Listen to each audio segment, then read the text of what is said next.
नमस्कार, सुप्रभात, जय श्री राम। हमने कहा था ना कि एक नई सुबह हम अपनी नई मंजिल पर पहुंचेंगे और आपको उससे रूबरू करवाएंगे। हम पहुंच गए हैं भगवान श्री राम की नगरी अयोध्या में।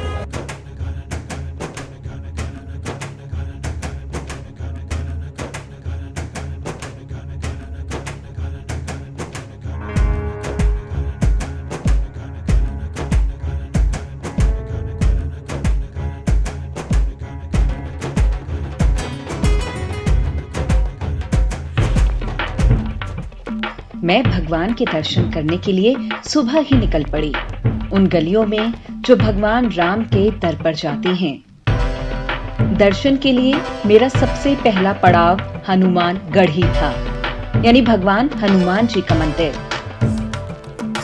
ऐसा कहते हैं कि अयोध्या के रक्षक हनुमान जी हैं और श्री राम जी के दर्शन से पहले यहाँ दर्शन करना जरूरी है।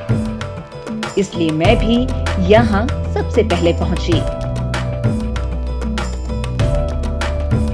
ये थोड़ी सी ऊंचाई पर है, जिसके लिए 70 सीढ़ियों को चढ़ना पड़ता है। ऐसी मान्यता है कि गोलोक धाम जाते वक्त भगवान राम ने हनुमान जी से साथ चलने को कहा, तो उन्होंने धरती पर रहने की इच्छा जताई और इसी जगह को चुना। ये मंदिर इतिहास के किस्सों में भी दर्ज है। इस मंदिर में भगवान हनुमान अपनी मां अंजनी की गोद में विराजमान हैं और यहाँ पर आपको कई रंगों की छटा बिखरी मिलेगी। आप मेरी तरह भीड़ से बच सकते हैं सुबह आकर।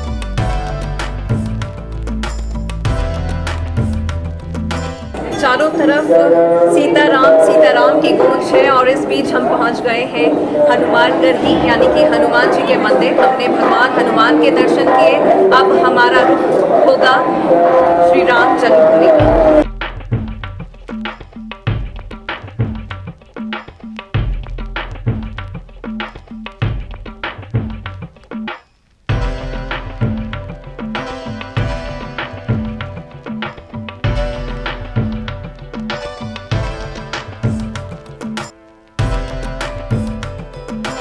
मैं अयोध्या की गलियों में बढ़ी चली जा रही थी, अपनी मंजिल श्री राम जन्मभूमि के लिए।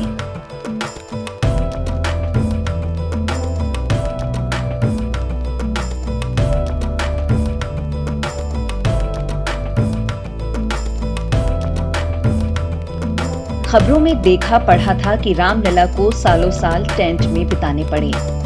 ये वैसा ही था जैसे कि एक वनवास के बाद दूसरा वनवास मिलना।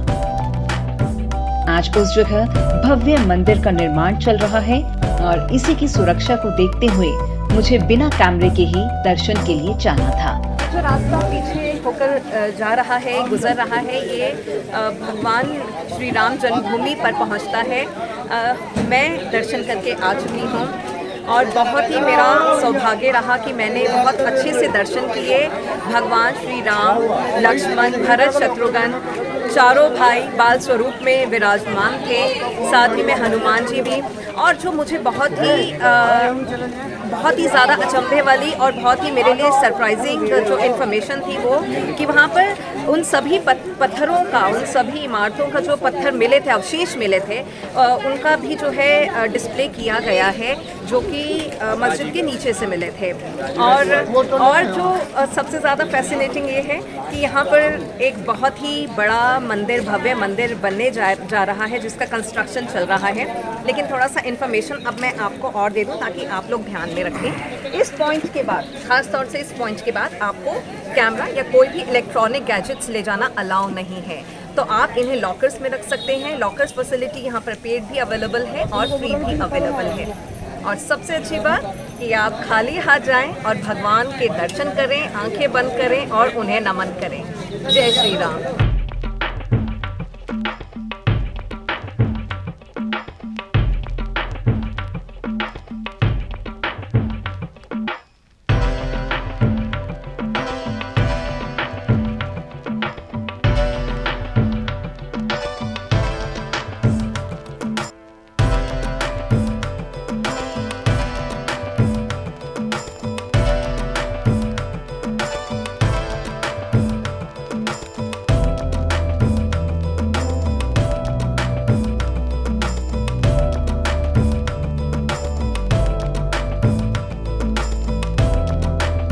अयोध्या में राजा दशरथ महल भी है और कनक महल भी।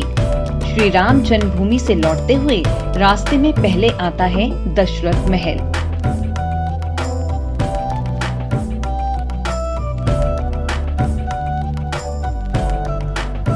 मान्यता है कि यहाँ राजा दशरथ अपने परिवार और रिश्तेदारों के संग रहते थे। आज ये जगह मंदिर में तब्दील हो चुकी है और ये एक सिद्ध पीठ भी माना जाता है।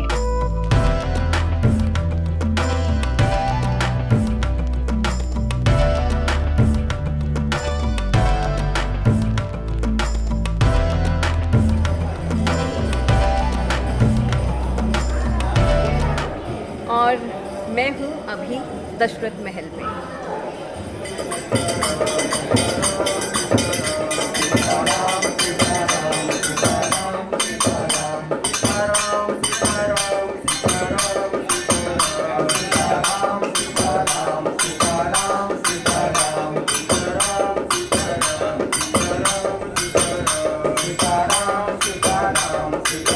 लगभग आधा किलोमीटर चलने के बाद मैं कनक भवन पहुंची।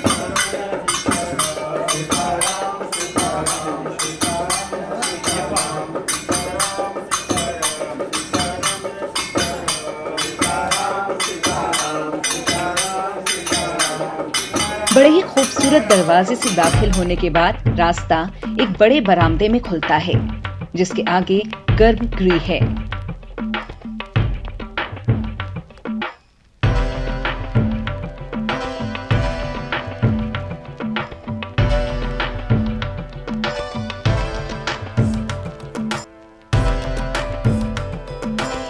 गर्भगृह में भगवान राम और माता सीता की प्रतिमाएं स्थापित हैं। ऐसा कहा जाता है इस भवन का पुनर्निर्माण राजा विक्रमादित्य ने करवाया था।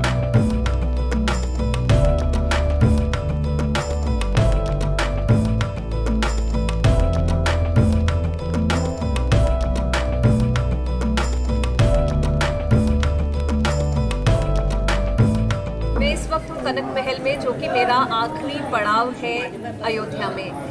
ऐसा कहा जाता है या ऐसी मान्यता जो प्रचलित है वो ये कि कैकेयी ने मुंह दिखाई में सीता माता को ये महल दिया था। वैसे इस महल के जो ट्रस्टी अध्यक्ष हैं ट्रस्ट के, वो टीकमगढ़ के महाराज हैं।